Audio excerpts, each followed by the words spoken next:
নিয়ে গেছিলাম।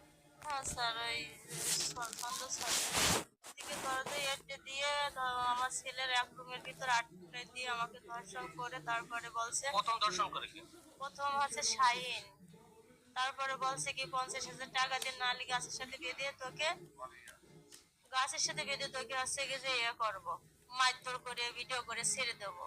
বলছিলাম সেখন হলো আমাদের গ্রামের দুজন বেড়াতে এলো, আমাদের বাড়ি দেখতে এলো, গ্রাম বাড়ি কিনেছি। তাই বেটা আমি এগুলো বই বলছি, ওরা আমার সাথে গল্প করছে আর চা খাচ্ছে। খাওয়ার সময় ওটা ওই শাইন আসলে এসে বেটা ভিতরে তো দরজা লক করে দিয়ে মারে না, মার আর ওকে মারছিল, মারে 50,000 টাকা চাচ্ছিল। তারপরে তার বেঁচে বেটা মার মাসে যখন সেখানে আমি গিয়েছি গেলে বেটা আমার বেটা ধরে আচ্ছা দিয়েছে, দিয়ে মার ওই করে নিয়ে গিয়েছে। নিয়ে যাওয়ার পরে তার বেঁচে দরজা খুলে দিল, দিয়ে তারপরে মার মারতে মারতে নিয়ে গাছের সাথে বাইন দিয়ে ভিডিও করে তাই এসে নেটে ছেড়ে দিয়েছে।